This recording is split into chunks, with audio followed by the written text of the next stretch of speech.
Welcome to డి6. This is professor Vinod Kumar.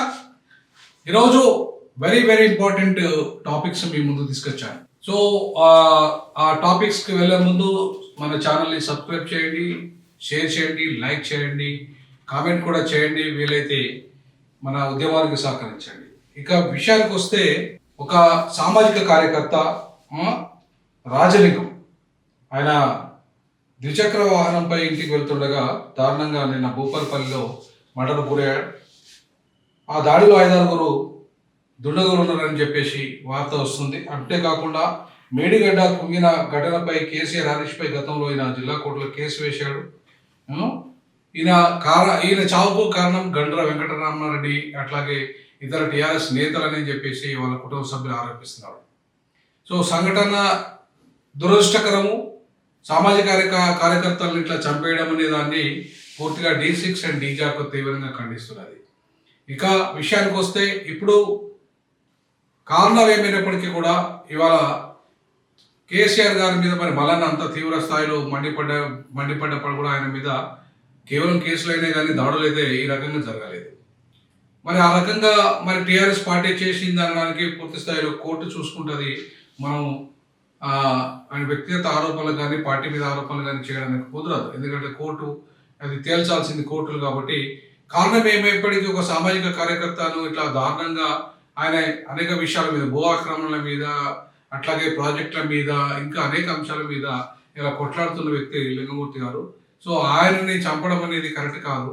అది రాజ్యాంగబద్ధంగా ఎదుర్కోవాలి. ఆయన ఏదైనా ఉంటే తప్ప, ఏదైనా విషయం ఉంటే లీగల్గా ఎదుర్కోవాలి తప్ప ఇలా చంపడం పరిష్కారం కాదు. సో చంపుకుంటూ పోతే ఏ సమస్యకు పరిష్కారం దొరకదు. కాబట్టి ఇవాళ ఒక సమస్య ఉత్పన్నమైందంటే దాని వెనుక కారణాలు ఉంటాయి, బలమైన కారణాలు ఉంటాయి. ఆ సమస్యకు పరిష్కారం ఏ రకంగా వేయాలి, నిజంగా ఆ సమస్య ఆయన లేవనెత్తిన సమస్య జెన్యునా కాదా అనేది చాలా కీలకం తప్ప ఆయన అతమారిస్తే ఇంకో రాదా, ఇంకా వేరే వాళ్ళు అడగరా, ప్రతిపక్ష పార్టీలు అడిగాయా? సో మేడిగడ్డ మీద ప్రతిపక్ష పార్టీలు ఇంతకన్నా తీవ్ర స్థాయిలో ఇవాళ ఉద్యమం చేస్తున్నాయి, ప్రశ్నిస్తున్నాయి కదా. ఇప్పుడు అధికార పార్టీ కూడా అధికారంలోకి వచ్చి దాని మీద ఒక కమిషన్ కూడా వేసింది కదా. సో ఇవన్నీ కూడా అక్కడ జరుగుతున్నప్పుడు ఒక సామాజిక కార్యకర్తను ఇంత దారుణంగా నడి రోడ్డు మీద చంపి, అంటే ఎవరి ప్రయోజనాల కోసం జరిగింది అనే దాన్ని ఇవాళ చూసుకుంటే మరి అది ముందు తేలుతుంది. పూర్తి స్థాయిలో పోలీసుల దర్యాప్తులో కానీ, న్యాయ వ్యవస్థ దర్యాప్తులో కానీ ఈ అంశాలు తెలుస్తాయి. బట్ అట్లాంటి చంపుకోవడాలు పరిష్కారం కాదనేది మా యొక్క అభిప్రాయము, డి6 యొక్క అభిప్రాయము. ఏదైనా చట్ట పరిధిలోనే పరిష్కరించబడాలి.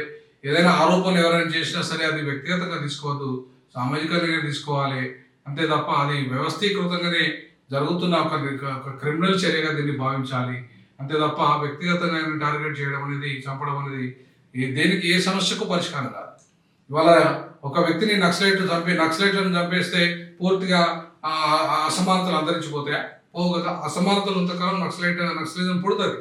ఇప్పుడు సామాజిక ఆర్థిక రాజకీయ అసమానతలు తొలగించకుండా నక్సలిజాన్ని కంప్లీట్గా పోలీసుల ద్వారా అంతం చేస్తాం అనుకోవడం అవివేకం.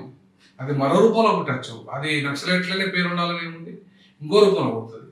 సో కాబట్టి ఇవాళ ఏదైనా అవినీతి జరిగింది, అక్రమాలు జరిగినాయి అనే దాన్ని ఒక వ్యక్తిని చంపేసిన మాత్రాన ఇంకా ఇంకో వ్యక్తి పుట్టడానికి గ్యారంటీ ఏం లేదు. లేదంటే వ్యవస్థలో తిరుగుబాటు రాదని గ్యారంటీ ఏం లేదు. కాబట్టి ఇవాళ అట్లాంటి చర్య ఏదైతే ఉందో అది పిరికి చేసే చర్యగా భావించాలి. అంతేకాకుండా ఎవరైతే ఆ దుండగులు ఉన్నారో వారిని కఠినంగా శిక్షించాల్సిన బాధ్యత ఇవాళ రాష్ట్ర ప్రభుత్వం మీద ఉంది.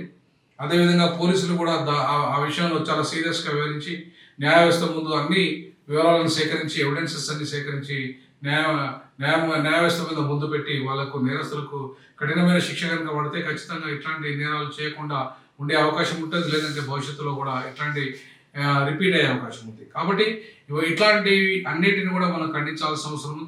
ఏ రాజకీయ పార్టీకి దాని వెనుక ఉన్నా, ఏ వ్యక్తి దాని వెనుక ఉన్నా, లేకపోతే ఏ సంస్థ దాని వెనుక ఉన్నా అది తప్పు, అది నేరము. అట్లాంటి నేరాలను ఇవాళ మనం అంగీకరించద్దు, సభ్య సమాజం అంగీకరించద్దు, హత్యలను అసలే అంగీకరించద్దు.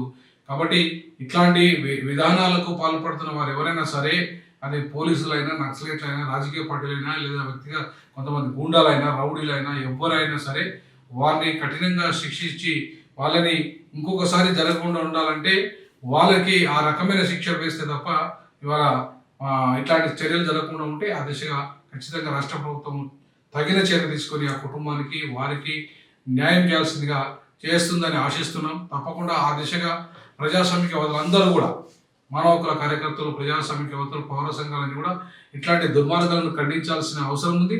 ఆ కుటుంబానికి న్యాయం చేయాలి.